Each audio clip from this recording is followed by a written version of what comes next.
Hey everybody, what's going on? This is Matt, and today I wanted to create 2021 language learning goals for myself, but also I wanted to help you get motivation and inspiration to create your own goals for the new year. And even if you're watching this video and a new year is not just a couple of weeks away, I still think that this is a great video to help you kind of get started, create some language learning goals, even if you are a brand new beginner or you've been learning a language for a while. And I know there's a lot of videos out there where it's people creating goals for themselves, or they kind of have a goal video for the new year. But the way I approach goals is pretty detailed, and it's pretty in depth. So just keep that in mind that this is probably going to be a longer video, and I'm probably going to go pretty in depth, just from a tracking perspective and analytics perspective, just really thinking about things very deeply, maybe compared to some of the other videos out there. So just keep that in mind. And with all that being said, let's go ahead and get started and create some goals for 2021. So before we get started, I just kind of wanted to point out that there's a lot of different ways that you can kind of write down your goals. You can write down your goals in a journal, like on paper. You can use Microsoft Word, Excel, Google Sheets, a goal planner. There's just a ton of different ways to approach this, right? And so I'm making my goals in Excel. You don't have to do that. If you don't know Excel or Google Sheets, that's totally okay. Just wanted to let you know that you can approach this however you want, right? I think the principles of what I'm doing in the video apply to pretty much any way you want to create your goals, whether it's writing them down in a journal or whatever. And while I do think it's important to kind of have certain criteria with your goals, like SMART goals, which I have a video on, um, you don't have to go crazy in depth.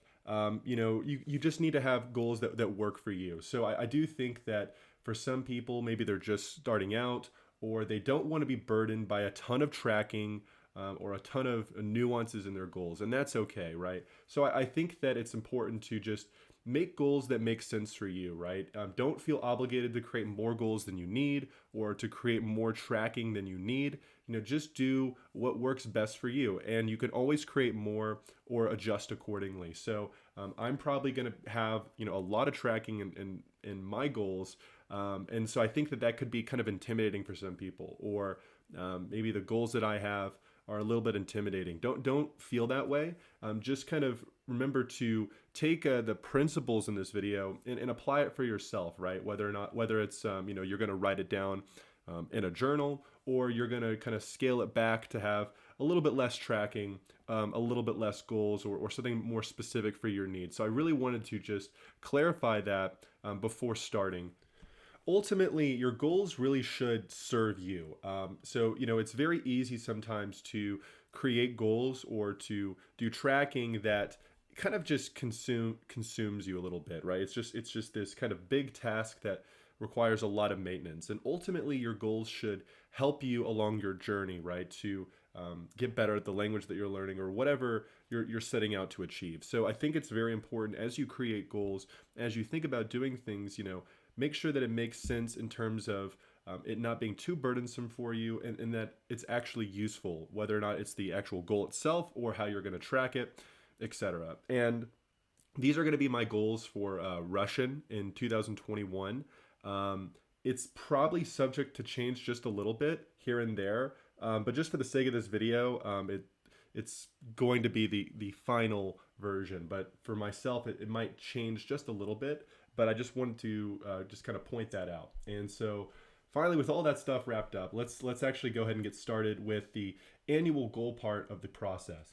So before we get started, I think it's really important to identify what is your ultimate long-term goal with the language that you're learning, right? Like, what is the end state, right? This kind of end purpose in your language learning. And so with just every language that I want to learn, I want to reach a very high skill level, like a fluency like level. So if that is also your goal, just write that down. Kind of have some idea in your head, and ideally write it down, of what that is. Because now that you kind of know what you're doing, what your longer term purpose is with that language, you can then create goals around reaching that end purpose.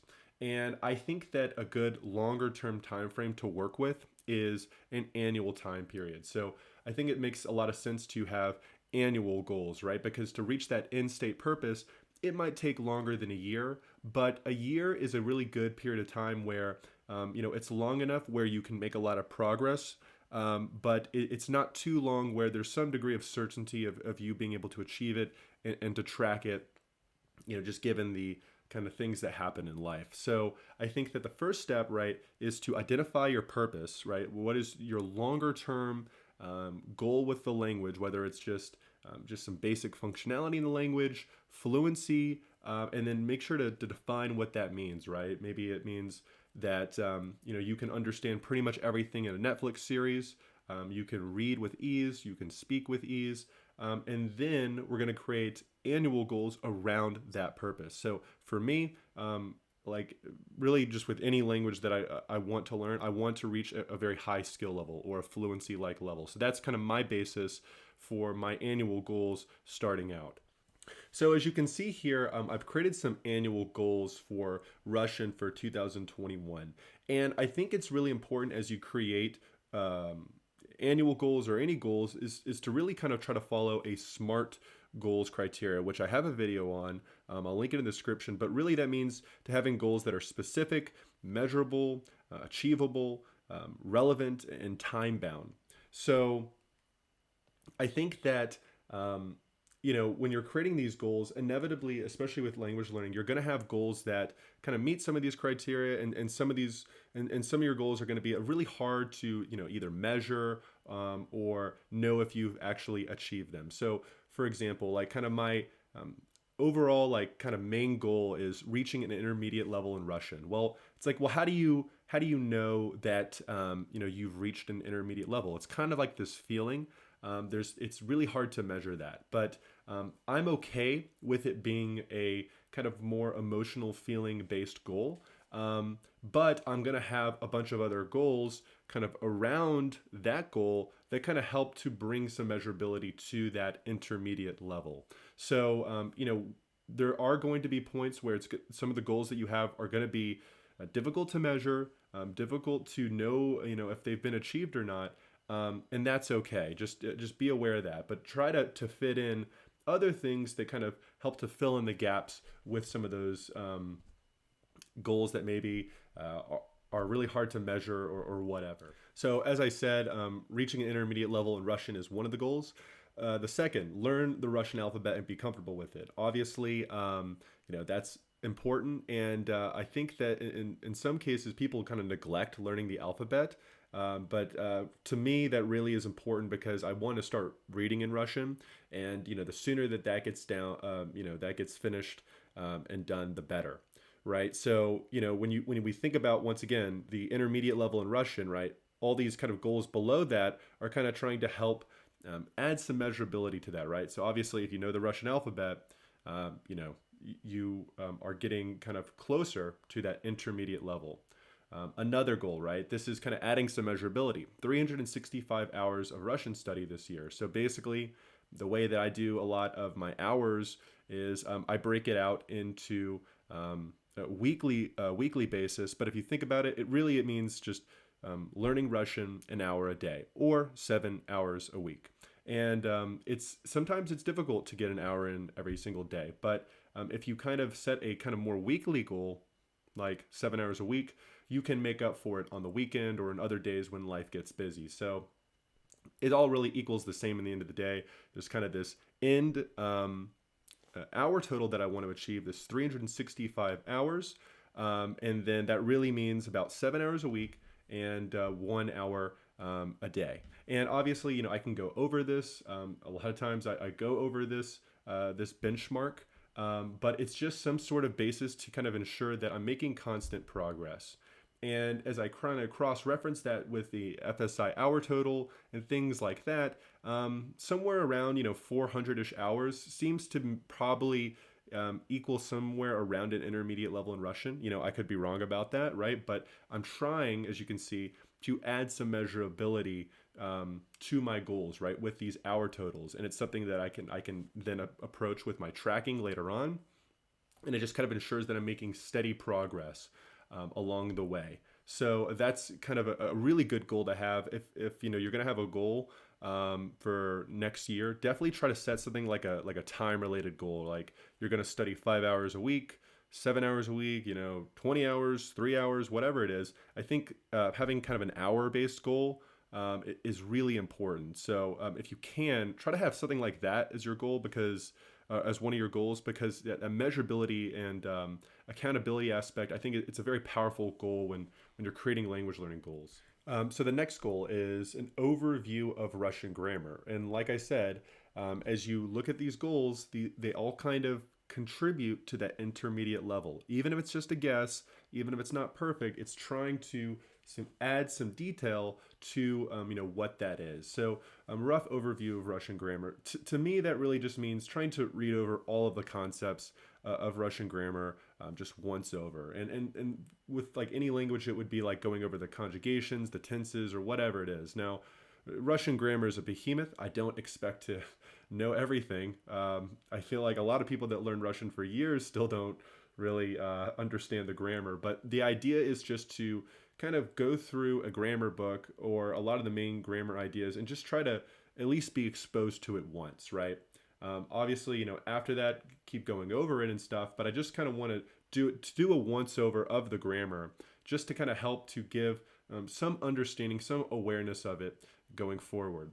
Another goal, starting to use compelling content in Russian. And to me, that means reading, video games, audio content, like Netflix shows, whatever. And this is something that I think is really important, is to try to get to a place where you're having fun in the language learning process. You're using compelling content, whether it's podcasts, reading, etc. And this it has an asterisk next to it because I don't really know how it's going to go, right? I don't know when I'm going to reach that compelling content.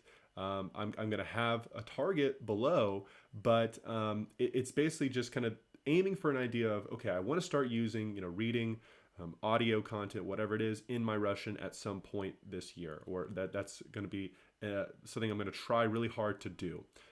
And definitely, I think this is another important one to set if you're going to create language learning goals. Try to aim for starting to use compelling content, whether it's reading, Netflix shows, or whatever it is. I think that could be very, very important.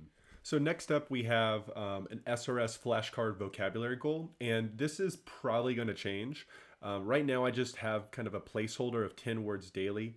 The main idea behind this is just a heavy focus on vocabulary early on, right? I think that's really critical from a beginner perspective. So really, it's just about ramping up vocabulary. And I want to just see, how it's going to go in terms of just creating a specific amount of words to learn daily or review daily. I don't know how that's going to go because I do want to do some typing with it. And obviously, Russian has a different alphabet. So I don't know how quick I'll be able to go through that. But the idea is that once there's some more detail, once there's some more kind of understanding of how, quick it's going to go, or, and all those details, I will kind of track it later on. And I think this is going to be a good example of, you might create goals where you're really uncertain about how it's going to go, or how achievable or reasonable it is. And don't be afraid to change your goals later on, or just adjust them when you have more information. And so this is a good example. I don't really know how that's going to play out specifically, but I'm putting it there to kind of add some accountability, and I'll go back to it and adjust accordingly. So definitely do that with your goals. And I think another big point is, try to have vocabulary acquisition, whether it's through flashcard systems, reading, or whatever, as part of your goals. Especially if you're a beginner, really just try to ramp up on vocabulary acquisition. I think that's something that will really pay off a lot for you in the end of the day. So next up, another goal, start speaking in Russian with a conversation partner. It's pretty straightforward. I think that it's worthwhile to try to speak with others in the language that you're learning. That could be a lot of fun and very rewarding. So consider having that in your goals. And last but not least, regular writing in Russian by year end. I want to just try to write more often in my language learning. And I just kind of want to put that there to just kind of have that reminder to me to have a lot more regular writing in my language learning. And so that's kind of an overview of my annual goals um, for Russian. Now, the goals are kind of coming from a beginner perspective. I'm learning Russian from the beginning. I really don't know any Russian at all. So I think that this is a good example of some goals that you could have if you're just starting out learning a language. Now, if you're kind of more intermediate or more advanced, I think that a couple of good goals to have is try to set a target of trying to read in a foreign language and get a lot of vocabulary acquisition from reading. I think reading is huge, especially later on in the process. And set some goals around reading daily, reading a certain amount of pages or words. I would have something like that if I wasn't starting from the beginning. But I might add a reading target or something like that a little bit later, and I plan to. But if you're in the more intermediate or advanced phase, consider adding that. Right, you can even maybe have some goals around shadow speaking, practicing speaking to yourself. Maybe some more specific goals that kind of drill down into some grammar concepts that you want to really nail down and learn. But I think that regardless of even if you're intermediate or advanced, this is kind of a good framework for just a way to kind of think about how to create language learning goals for yourself. Like I said, it's coming from the perspective of learning of me learning this language from scratch. But just focus on all the core aspects of the language. Try to follow a SMART goals criteria, and go from there. So down below, I have these milestones, and this kind of tries to add some time orientation to the goals above. So, for example, as you can see here, comfortability with Russian alphabet, date to be completed January 31st. Now, the idea here is that that's going to be hard to measure, right? Like, what does comfortability in Russian in the Russian alphabet mean? Well, obviously, with the more exposure that I have to the language, I'm going to get more and more comfortable with it. But I think that for me, it's just that just means reviewing the alphabet many times over, just trying to start to learn vocabulary and just get comfortable with it to a reasonable degree, right? It's just trying to add some accountability for myself in terms of getting that part of the process down. See, I also have a second goal here, or a second milestone, overview of grammar once over by the March 31st, right? It's just trying to give me some accountability, some ideas of when I want to accomplish certain things, right? Because remember, I have that overarching goal, reach an intermediate level in Russian, and so I want to try to gauge when should I accomplish certain things by, right? When do I want to accomplish them in my efforts to get to my longer term goal for the year. So all these kind of milestones kind of do that, right? First conversation partner, right? 1st of July 2021. Start trying to do weekly Russian writing, 1st of October 2021. Compelling content in Russian, 1st of October 2021. So all these kind of milestones, right? They're just trying to kind of give me a perspective on when I want to try to achieve these things. I might fail at them. They might be not the most realistic or accurate estimates, but they're just there to kind of give me some accountability and to make sure that I am indeed working on the things that I need to work on, so that those milestones get achieved, right? And so just the last ones are the 365 hours of study in Russian, right? Obviously, that's by the end of the year. And same with the SRS words and red words. So as I said, those are probably going to be filled in later. And so it's okay to have milestones and goals that you add later on, or you adjust when you have more knowledge. But the idea here with these milestones is to try to add some time orientation, some kind of monthly goals on when I want to accomplish those things. So obviously up here, these are all annual goals, but then kind of down below, these milestones are almost kind of like these checkups to make sure that I'm on track to accomplish all these goals by the end of the year. So you can kind of almost think of the milestones as monthly goals or multi-month goals to be achieved. So the last thing that I wanted to cover is these kind of descriptions over here. And really what that is it's just these kind of it adds a little bit of detail and a descriptive qualities to the goals over here. So it kind of goes into a little bit more depth of what does an intermediate level in Russian mean to me, or what do I mean by comfortability in the Russian alphabet. So I think it's good to add some descriptive elements to your goals, beyond just the sentence that you write. Maybe you can even write things like, what you're specifically going to do to accomplish that goal, or when it's going to be accomplished by. I think that the more detail that you add, the higher probability you're going to have to accomplish that goal, and you're going to have more of a game plan, more of an action plan on what you need to do to accomplish those goals. So that's what I've done here for these goals over here, the milestones, and I think it's good practice to do something along those lines. Just add a little bit more detail and descriptive qualities to your goals and your overall milestones.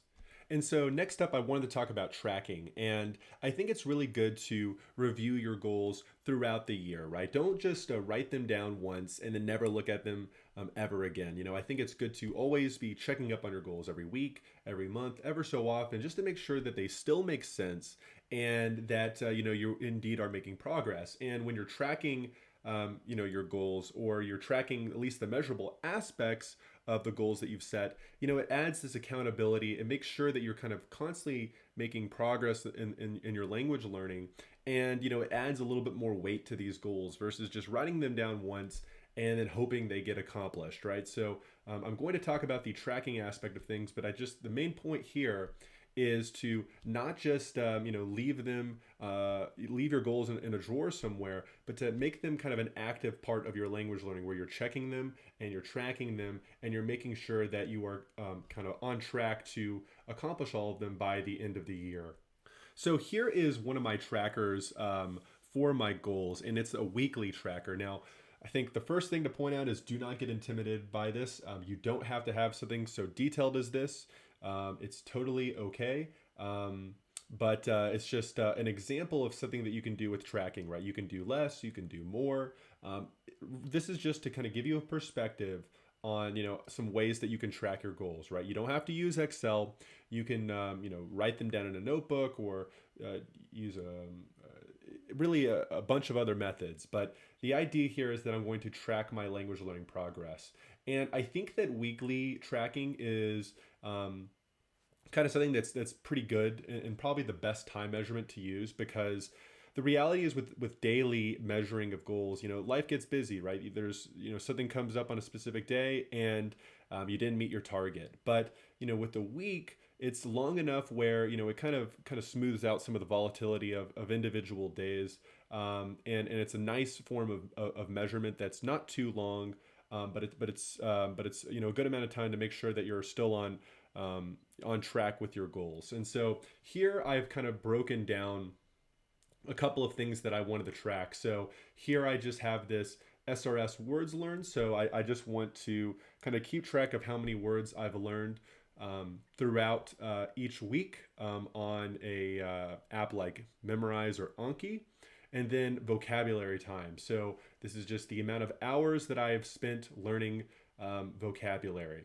Down here, listening time, the amount of hours that I've spent practicing listening in Russian. And all these numbers here are just kind of placeholder numbers for the graphs below. So they're all going to be 0 to start off with. Here, I have some reading things that I want to measure. So I have some words that I know, or links. So if you use something like Link, the reading app, these are just some of the metrics from that. The amount of words that I've read. You could add something like the pages that you've read, etc. Here, just the amount of hours that I've spent doing grammar, the amount of conversations that I've had, the amount of hours I've spent speaking, and then any other time that doesn't fit these categories. And then here's the kind of total hours for each week, right? And so this kind of all cross-references my other goals, or my goals that we were talking about earlier, which was 7 hours of language learning every single week, or the 10 words a day, right? Which is I'm tracking here. So this allows me to kind of track my goals and to make sure that I'm on track, and I'm keeping myself accountable in terms of accomplishing them. And so right here, I have my goal target that I am, referencing. So that's the 7 hours every single week. This matches. It's wrong for right now, but it's if you want to kind of sum up all the totals, so you don't have to keep track of this hours. So just disregard that.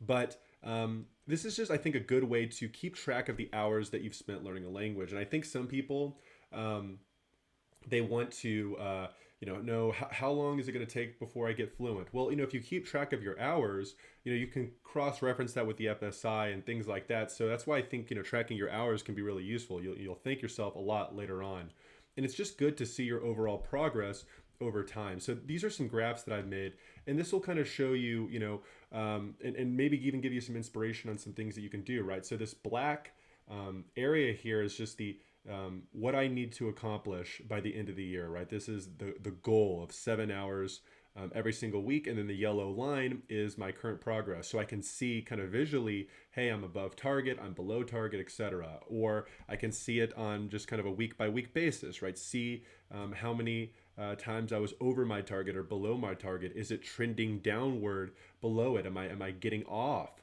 of my language learning? Am I spending less time? Is something happening with my motivation? So these are really good ways to keep you inspired, keep you motivated to just keep doing language learning, identify problems, and then resolve them as you go forward, right? And you can get super in depth with the amount of analytics that you want, right? You could break it down into where are you putting your time in? Is it mostly going into vocabulary? Is it mostly going into listening? Have you been ramping that up? Is that the reason why you haven't been improving your speaking? So I think that when you track your goals, you can really just get super creative about what you're looking at, right? If here's a good example of a graph that I want to try to use where it'll show the distribution of my time, right? How much of my time is going towards vocabulary or listening or grammar, and just try to get a historical record of that, where you can just kind of see where you're putting in your effort and how things are progressing. So these are just some examples. You don't have to make these charts or track these certain things, but it just gives you a perspective of when you do track the amount of hours that you spend learning a language, or how many conversations you have, or how many words you've learned. It opens up a lot of analytical opportunities for you to identify problems or just to see your progress, so that when you're facing a plateau or things are getting difficult, you have that to fall back on, that yes, indeed you are making progress, or hey, look at how much I've accomplished. This is so exciting. So I think that this is just kind of a good example of once you take that data, take the things that you're tracking, whether it's hours or words that etc., and then place them on a graph, or just try to visually see them, even if it's on a journal, can be really helpful for you in the end of the day. And so here is the kind of same tracker, but it's on a daily basis. So, some people want to track things daily or weekly or monthly. And so, don't feel obligated that you have to do it on a weekly basis. You can really do whatever works best for you. And I just kind of wanted to kind of point out something, because I think it might be confusing. In terms of the time tracking, I know probably some people might have the question of how are you tracking your time? Are you tracking 13 minutes and 21 seconds? Well, the way I like to do it is just try to track it in quarter increments. So 0.25 would be 15 minutes, 0.5 30 minutes, 0.75 45 minutes, and then 1, right, for 1 hour. And it's just kind of like a good way to just kind of track your hours, but not having to be super obsessed about the exact minute total. So like, for example, if I have, let's say I study for 22 minutes, I'll round it down. I'll be conservative and say, okay, I got 0.25 hours. So, the way, you can do it is you can just, get your phone out, put a timer on, and just see how many, how long you studied for. Or you can just kind of take a rough guess of how long it was and just be conservative. So that's kind of how I'm tracking my hours. Nothing too crazy scientific about it, but I think that just having some sort of aspect of that is really good. And once you just kind of get in the habit of kind of tracking it every day, putting in 5 minutes to tracking, I think it could be really helpful and useful. I think that just be careful with putting too many things on your trackers where it gets super burdensome to update, right? I think it's best when you kind of keep the habit, keep going with tracking your hours, because when you have a complete record versus kind of gaps in the record, it's a lot more useful, right? So if you were tracking in January and February and then you fell off in March and April, there's like this 2 month gap of time where you don't really have any data, and that's not the best in my opinion. So the more that you can just kind of be consistent and just make sure that you're tracking it every day, every week, or whatever, the better, I think. But just try not to be overburdened by it. You don't have to track your time, but if you do want to track your time, the method I suggested earlier, I think is a good way to approach things without it being too burdensome.